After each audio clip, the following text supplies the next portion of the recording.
Au nom du Père et du Fils et du Saint-Esprit. La grâce de notre Seigneur Jésus-Christ, l'amour de Dieu le Père et la communion de l'Esprit Saint soient toujours avec vous. Que de bonheur que de se retrouver ce soir dans cette Eucharistie, dans le temple de Dieu, pour le prier, pour le célébrer, pour l'adorer, pour le louer. Comme il nous l'a dit, la foi peut tout. Il nous demande de prier. Et qu'en priant, que nous sachions déjà avec confiance et conviction que nous avons déjà obtenu ce que nous demandons à Dieu. Alors que de bonheur, que de savoir que nous allons obtenir là maintenant ce que nous allons lui demander.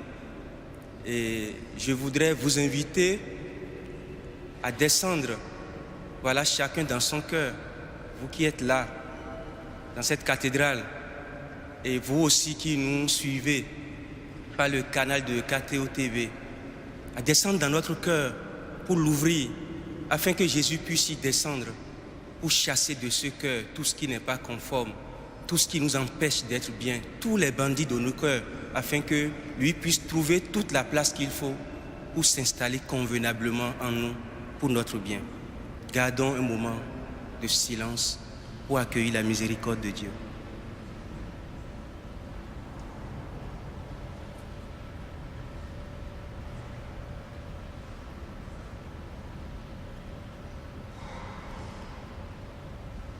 Je confesse à Dieu Tout-Puissant, je reconnais devant mon frère que j'ai péché en pensée, en parole, par action et par omission. Oui, j'ai vraiment péché. C'est pourquoi je supplie la Vierge Marie, les anges et tous les saints, et vous aussi, mes frères, de prier pour moi, le Seigneur notre Dieu. Que Dieu Tout-Puissant nous fasse miséricorde, qu'il nous pardonne nos péchés et nous conduise à la vie éternelle.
Prions le Seigneur.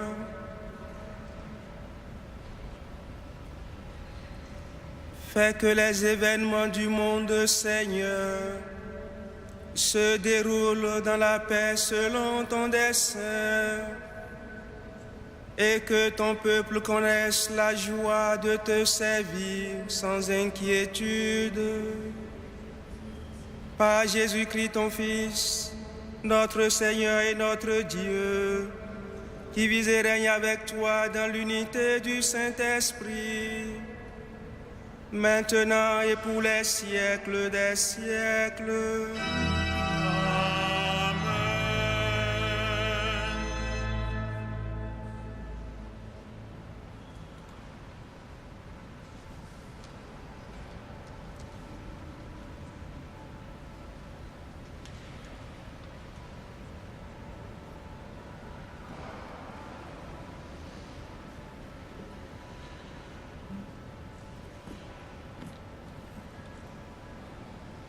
Lecture du livre de Ben Sirac le Sage. Faisons l'éloge de ces hommes glorieux qui sont nos ancêtres. Il y en a d'autres dont le souvenir s'est perdu. Ils sont morts, et c'est comme s'ils n'avaient jamais existé. C'est comme s'ils n'étaient jamais nés, et de même leurs enfants après eux. Il n'en est pas ainsi des hommes de miséricorde. Leurs œuvres de justice n'ont pas été oubliées.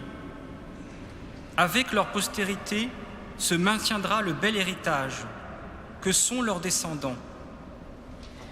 Leur postérité a persévéré dans les lois de l'Alliance. Leurs enfants y sont restés fidèles grâce à eux. Leur descendance subsistera toujours. Jamais leur gloire ne sera effacée. Parole du Seigneur.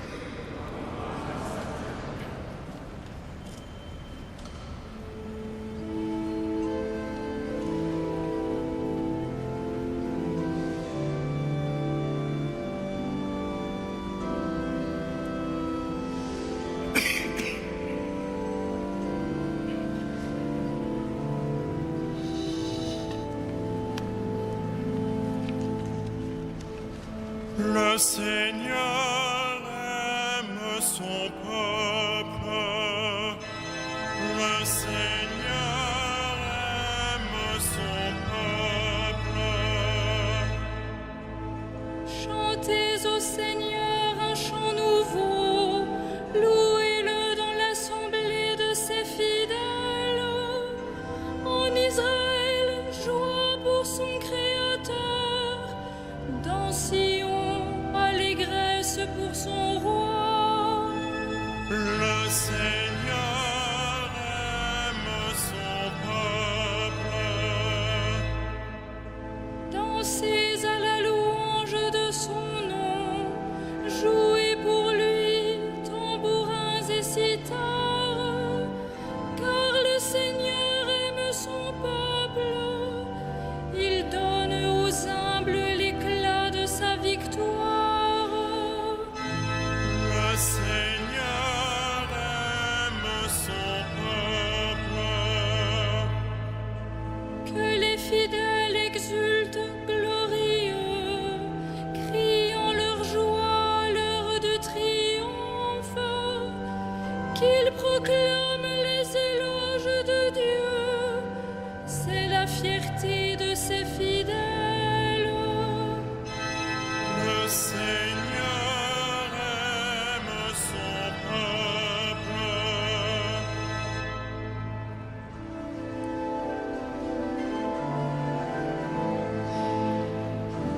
Alléluia, Alléluia, Alléluia.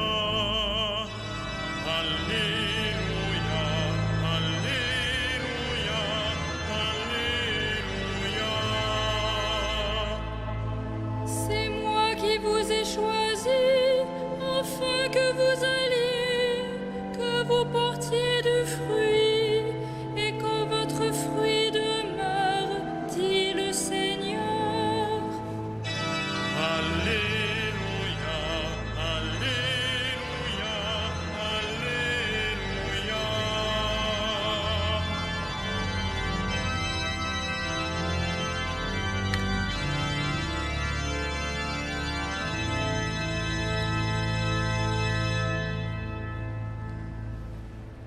Le Seigneur soit avec vous. Et avec votre esprit, Évangile de Jésus-Christ selon saint Marc.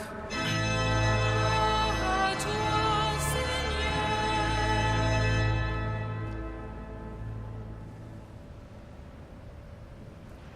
Après son arrivée au milieu des acclamations de la foule, Jésus entra à Jérusalem dans le temple.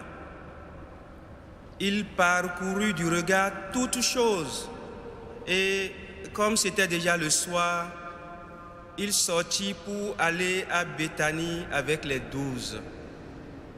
Le lendemain, quand il quittait Béthanie, il eut faim. Voyant de loin un figuier qui avait des feuilles, il alla voir s'il y trouverait quelque chose.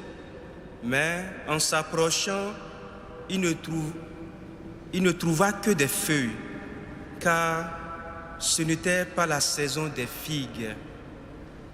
Alors, il dit au figuier que jamais plus personne ne mange de tes fruits. Et ses disciples avaient bien entendu. Ils arrivèrent à Jérusalem. Entrés dans le temple, Jésus se mit à expulser ceux qui vendaient et ceux qui achetaient dans le temple. Il renversa les comptoirs des changeurs et les sièges des marchands de colombes, et il ne laissait personne transporter quoi que ce soit à travers le temple. Il enseignait et il déclarait aux gens: l'Écriture ne dit-elle pas, ma maison sera appelée maison de prière pour toutes les nations. Or, vous en avez fait une caverne de bandits. Apprenant cela, les grands prêtres et les scribes cherchaient comment le faire périr. En effet, ils avaient peur de lui, car toute la foule était frappée par son enseignement. Et quand le soir tomba, Jésus et ses disciples s'en allèrent hors de la ville. Le lendemain matin, en passant, il vit le figuier qui était desséché jusqu'aux racines. Pierre, se rappelant ce qui s'était passé, dit à Jésus: Rabbi, regarde, le figuier que tu as maudit est desséché. Alors Jésus, prenant la parole, leur dit: ayez foi en Dieu. Amen. Je vous le dis, quiconque dira à cette montagne: enlève-toi de là et va te jeter dans la mer, s'il ne doute pas dans son cœur, mais s'il croit que ce qu'il dit arrivera, cela lui sera accordé. C'est pourquoi je vous le dis, tout ce que vous demanderez dans la prière, croyez que vous l'avez obtenu, et cela vous sera accordé. Et quand vous vous tenez en prière, si vous avez quelque chose contre quelqu'un, pardonnez, afin que votre Père qui est aux cieux vous pardonne aussi vos fautes. Acclamons la parole de Dieu. Louange à toi, Seigneur Jésus.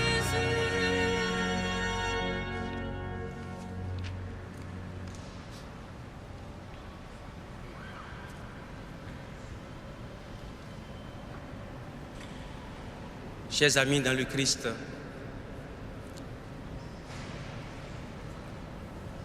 ce passage de Saint Marc que nous venons d'entendre paraît un peu étonnant. C'est vrai, ce n'est pas des passages des moindres de cet évangile. Et je voudrais, tout au début de ma méditation, vous amener au point presque le plus curieux, le plus inattendu. Jésus est entré dans Jérusalem de façon glorieuse, victorieuse, bien accueilli. Et nous le voyons qui vient jeter un regard dans le temple le soir. Et comme c'était le soir, il rentre à Béthanie. Alors, qu'est-ce qui est curieux? Le lendemain matin, il se lève, on dit, il eut faim. Il trouve qu'il y avait un figuier, et il a vu de loin, qui porte des feuilles. Il va vers ce figuier, il ne trouve pas de figues. Et le texte nous dit, ce n'était pas la saison. Alors, mais pourquoi cet homme qui n'a dit que de bonnes choses jusque-là, dire de bonnes choses, dire du bien, ça veut dire bénir, benedicere. Alors, d'où lui vient de maudire alors, de dire du mal, de maudire ce pauvre figuier qui n'a rien fait? Et le texte nous dit après, au retour, donc le lendemain, quand ils sont repassés par là, ils ont trouvé justement que ce figuier maudit était desséché. Pourquoi cet acte aussi gratuit? Et vous voyez déjà, tout ce passage, quand on le prend, c'est un peu mouvementé. On voit que Jésus est un peu déchaîné.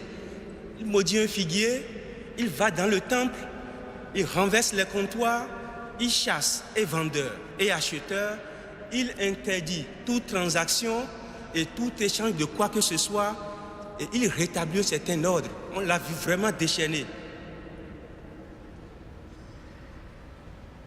Il y a eu pas mal de réflexions, de recherches, d'écrits sur ce passage. Les théologiens s'y sont penchés. Les exégètes ont donné des pistes de compréhension. J'en ai parcouru quelques-unes, que ce soit Lagrange, Fontaine, Saint-Augustin, même Saint-Antoine de Padoue a écrit des choses là-dessus. Alors généralement, c'est quoi par rapport à ce figuier desséché? Ils nous disent que c'est symbolique, comme nous le savons dans la Bible. Le figuier ou la vigne représente Israël, la nation de Dieu. Alors, certains disent, ce figuier est censé donner du fruit à tout moment, parce que c'est un figuier assez particulier qui porte des feuilles déjà.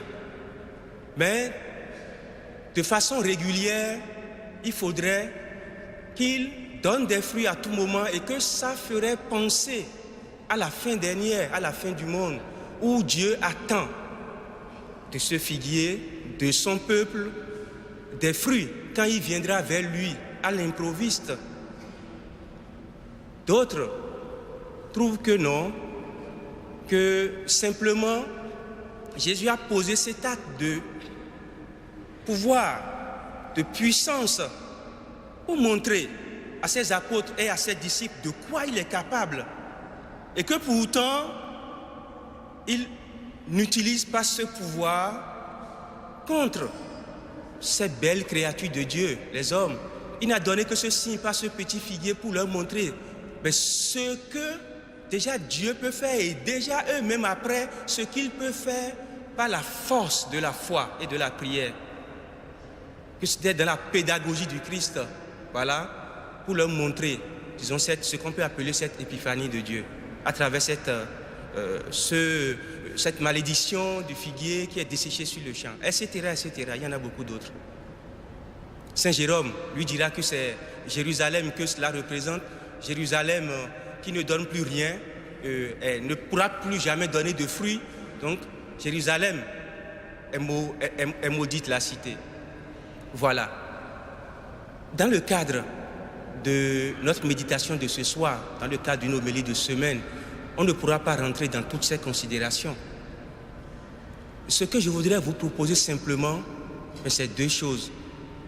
La première, nous allons quitter le sens littéral de ce texte pour aller vers plutôt sa compréhension contextuelle, le sens spirituel. Nous voyons un mouvement. Jésus qui entre dans le temple et qui en ressort, qui va revenir le lendemain après avoir posé un acte. Et après cet acte, donc cette parole lancée au figuier, il ira redonner au temple tout son sens, toute sa place. Il ira vider du temple tout ce qui n'a pas sa place dans ce temple. Et il le fera sans crainte. Et après tout cela, nous le voyons maintenant avec les disciples, leur expliquant ce qui est l'essentiel. Et cet essentiel, c'est quoi? C'est la foi en Dieu, se donner à Dieu. Alors, nous voyons qu'il a fallu que Jésus lui-même, humainement parlant, montre jusqu'où nous devons aller pour restituer à Dieu sa vraie place au milieu de nous. Et en allant plus loin, sa vraie place en nous. Alors c'est le premier point que je voudrais partager avec vous. Vous êtes nombreux ce soir dans cette église et vous faites très bien parce qu'une église est construite non seulement pour qu'on en contemple la beauté de l'architecture, etc., etc., mais d'abord et avant tout pour qu'on y vienne prier. Une église ne saurait être laissée vide. On y vient pour adorer le Seigneur. C'est un lieu de prière. Ma maison, mon temple sera un lieu de prière pour toutes les nations. Jésus leur dit, vous en avez fait une caverne de bandits. À nous encore aujourd'hui, chers amis, de préserver nos églises de ces rencontres qui sont simplement organisées pour des transactions. Transactions des gens de la même classe. Transactions des gens qui partagent les mêmes idéologies. Transactions des gens qui se reconnaissent d'une certaine pureté. Voilà, c'est les bons, c'est les saints, c'est eux qui ont droit à y aller. Et différentes autres choses. Non, Jésus n'a pas chassé les estropiés, les mendiants et beaucoup d'autres personnes qui peut-être traînaient par là. Il a changé ceux qui n'avaient pas sa place. Et donc déjà ça a sauvegardé le temple de Dieu pour qu'on puisse y venir adorer le Seigneur en toute quiétude. Et l'autre niveau est le deuxième. Ce temple que nous sommes, il faudra aussi laisser le Christ y descendre pour pouvoir chasser aussi de ce temple tout ce qui est esprit de transaction, cet esprit marchand qui nous aveugle, toutes ces choses qui sont en nous, qui n'ont pas leur place, qui nous empêchent d'être libres, qui nous empêchent d'être heureux, qui nous empêchent d'être épanouis dans ce monde qui nous est donné. Laissez le Seigneur descendre dedans pour qu'il puisse mettre au dehors tout cela. Alors c'est le deuxième niveau. Vous savez, en psychologie, le temple, on peut dire la maison, a une valeur projective assez forte. Quand on demande à quelqu'un de faire le dessin d'une maison, ce simple dessin qu'il fait exprime déjà à une personne, une personnalité, beaucoup de choses. Alors, mais c'est très fort, cette symbolique-là. Le temple que nous sommes, comment le dessinons-nous? Comment est-il? Comment se représente-t-il, chers amis? C'est ça l'essentiel de la question pour nous aujourd'hui. Et Jésus nous apporte simplement ce qu'il veut, la dynamique dans laquelle il veut que nous soyons. Avoir la foi, avoir confiance, savoir qu'il a maudit un figuier. Mais s'il l'a fait, que nécessairement c'est pour quelque chose. Ça ne peut jamais être pour un mal. Et les disciples ont vu après que c'était pour leur dire, avec votre foi, si vous laissez le Seigneur descendre dans ce temple qui est le sien, descendre en vous, mais vous pourrez tout faire. Je me souviens bien de ce qui est écrit dans la crypte, de quoi à As, la foi peut tout. Et c'est vrai. Vous pouvez tout faire. Vous pouvez dire à cette montagne, déplace-toi de là et va te planter en pleine mer. Et elle le fera. Les commentaires qui disent, la montagne symbolise Jérusalem, qui sera jetée dans la mer parce qu'elle ne se convertit pas. Le Seigneur nous dit aujourd'hui, si nous croyons, nous pouvons tout. Et c'est vrai. Les témoignages fusent. Et nous aussi, nous pouvons en donner. Encore faudra-t-il, chers amis, que nous nous laissions aller. Et le deuxième et dernier point que je voudrais partager avec vous, c'est la condition que Jésus pose à cette capacité de pouvoir prier et d'obtenir efficacement ce qu'on cherche, ce qu'on demande à Dieu. Il dit, si vous avez quelque chose, je remonte un peu, et quand vous vous tenez en prière, si vous avez quelque chose contre quelqu'un, pardonnez, afin que votre Père qui est aux cieux vous pardonne aussi vos fautes. Pardonnez. Là où il y a le pardon, il y a l'amour, il y a Dieu. Ça veut dire là où il n'y a pas ça, il n'y a pas Dieu. Là où il y a la haine, Dieu ne peut rester. Si nous remplissons notre cœur de haine, de colère, il ne pourra pas y rester. Alors, nous avons beau multiplier les prières, nous ne serons pas en alchimie avec le Seigneur. Nous ne serons pas conformes, nous ne serons pas authentiques, nous ne serons pas vrais nous-mêmes. Alors, il s'agit de savoir pardonner. Et je voudrais m'en arrêter là en faisant le lien avec cette parole du sage, Ben Sirac le sage, qui trouve que celui qui pardonne, celui qui est dans la miséricorde, mais celui-là rentre dans l'éternité, il est éternel. On parle encore de lui, sa descendance continue son œuvre. Le méchant, le violent, le haineux, il disparaît. Et il nous invite à cette miséricorde. Alors demandons la grâce à Dieu de pouvoir nous aider à être vrais avec lui et à savoir le suivre sur le chemin de pardon.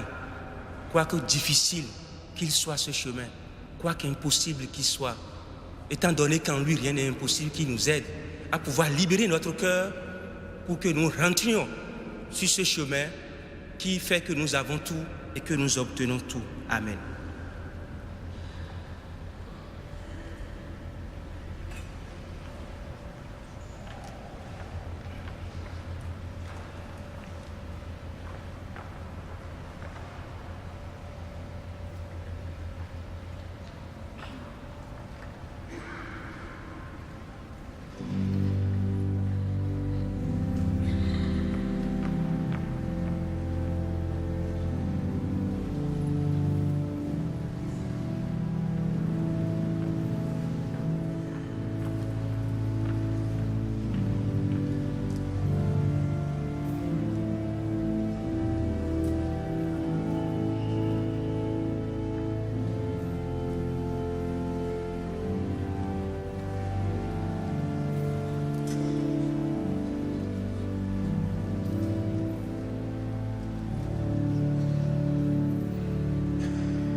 Prions ensemble, frères et sœurs, au moment d'offrir le sacrifice de toute l'Église.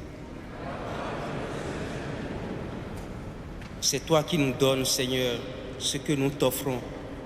Pourtant, tu vois dans notre offrande un geste d'amour. Aussi te prions-nous avec confiance. Puisque tes propres dons sont notre seule valeur, qu'ils fructifient pour nous en bonheur éternel.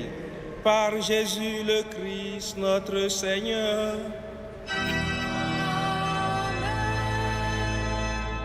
Le Seigneur soit avec vous. Et avec votre esprit, Élevons notre cœur. nous le tournons vers le Seigneur. Rendons grâce au Seigneur notre Dieu. Cela est juste et bon. Vraiment, il est juste et bon de te rendre gloire, de t'offrir notre action de grâce toujours et en tout lieu. À toi, Père très saint, Dieu éternel et tout-puissant. Tu n'as pas besoin de notre louange. Et pourtant, c'est toi qui nous inspires de te rendre grâce. Nos chants n'ajoutent rien à ce que tu es, mais ils nous rapprochent de toi, par le Christ, notre Seigneur. C'est par lui que la terre et le ciel, avec les anges et les archanges, ne cessent de t'acclamer en chantant.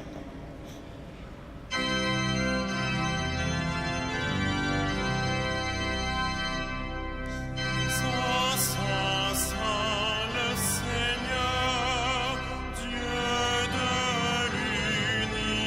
l'univers. Le ciel et la terre sont remplis de ta gloire.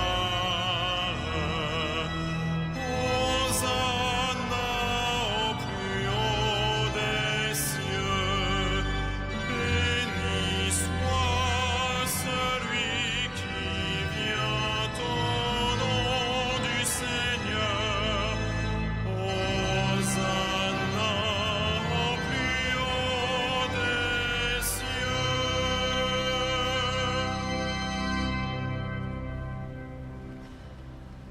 Toi qui es vraiment saint, toi qui es la source de toute sainteté, Seigneur, nous te prions. Sanctifie ces offrandes en répandant sur elles ton esprit, qu'elles deviennent pour nous le corps et le sang de Jésus le Christ, notre Seigneur. Au moment d'être livré et d'entrer librement dans sa passion, il prit le pain, il rendit grâce, il le rompit et le donna à ses disciples en disant: Prenez et mangez-en tous. Ceci est mon corps livré pour vous.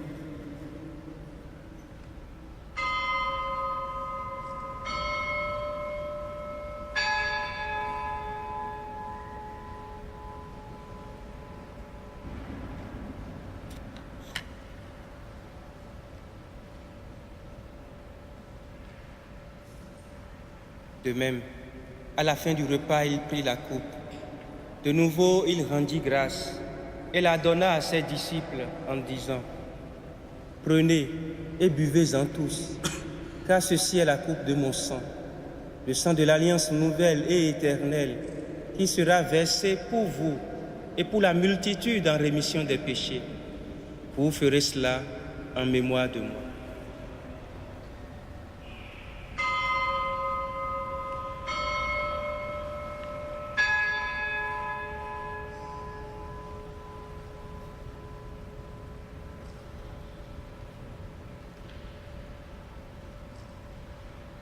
Proclamons le mystère de la foi.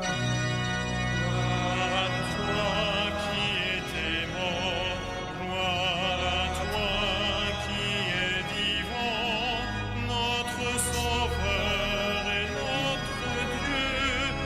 Viens, Seigneur Jésus. Faisant ici mémoire de la mort et de la résurrection de ton Fils, nous t'offrons, Seigneur, le pain de la vie et la coupe du salut. Et nous te rendons grâce car tu nous as choisis pour servir en ta présence. Humblement, nous te demandons qu'en ayant part au corps et au sang du Christ, nous soyons rassemblés par l'Esprit Saint en un seul corps. Souviens-toi, Seigneur, de ton Église répandue à travers le monde. Fais-la grandir dans ta charité avec notre pape François, notre archevêque André et ses auxiliaires et tous ceux qui ont la charge de ton peuple. Souviens-toi aussi de nos frères et sœurs qui se sont endormis dans l'espérance de la résurrection et de tous les hommes qui ont quitté cette vie. Reçois-les dans ta lumière auprès de toi. Sur nous tous enfin, sur chacun de tes enfants qui te prient actuellement, sur ceux et celles qui se sont confiés à nos prières, Seigneur. Nous te prions en particulier pour le Père Bernardin qui te rend grâce. Te prions pour toute sa famille.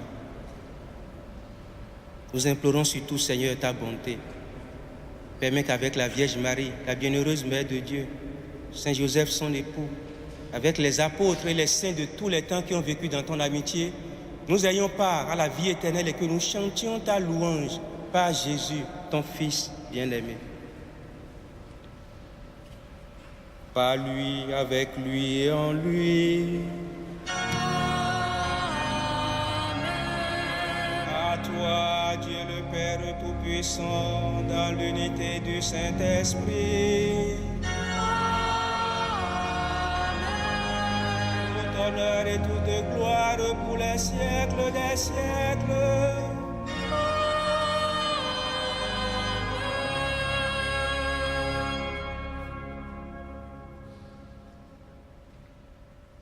Confiant en Dieu et en la force de la prière, ensemble, redisons la prière que Jésus nous a enseignée. Notre Père, qui es aux cieux, que ton nom soit sanctifié, que ton règne vienne, que ta volonté soit faite sur la terre comme au ciel. Donne-nous aujourd'hui notre pain de ce jour. Pardonne-nous nos offenses, comme nous pardonnons aussi à ceux qui nous ont offensés, et ne nous soumets pas à la tentation, mais délivre-nous. Délivre-nous de tout mal, Seigneur, et donne la paix à notre temps.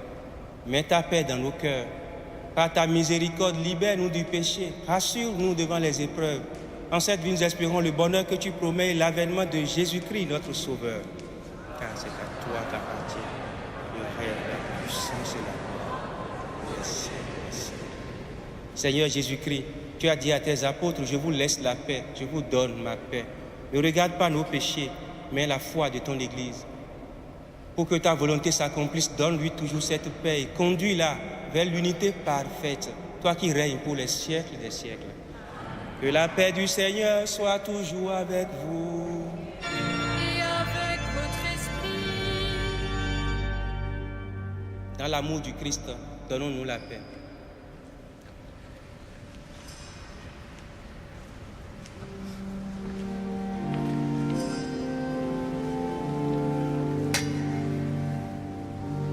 Agneau de Dieu qui enlève le péché du monde.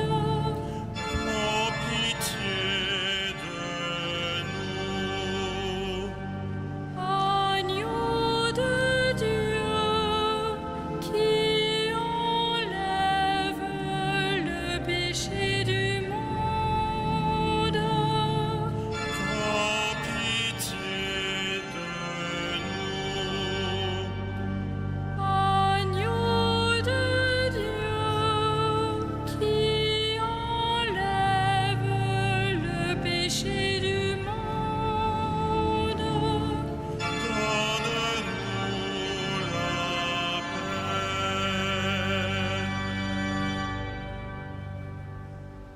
Heureux sommes-nous d'être invités au repas du Seigneur.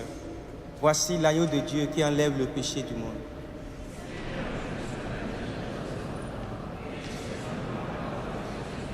Que le corps et le sang du Christ nous gardent pour la vie éternelle.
Prions encore le Seigneur.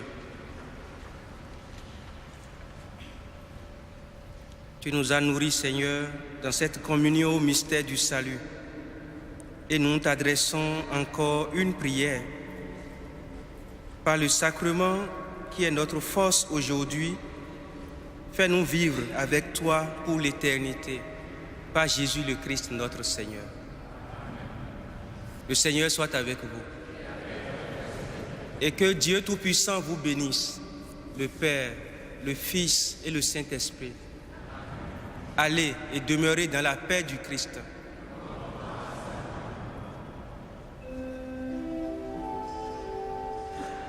Salve Regina.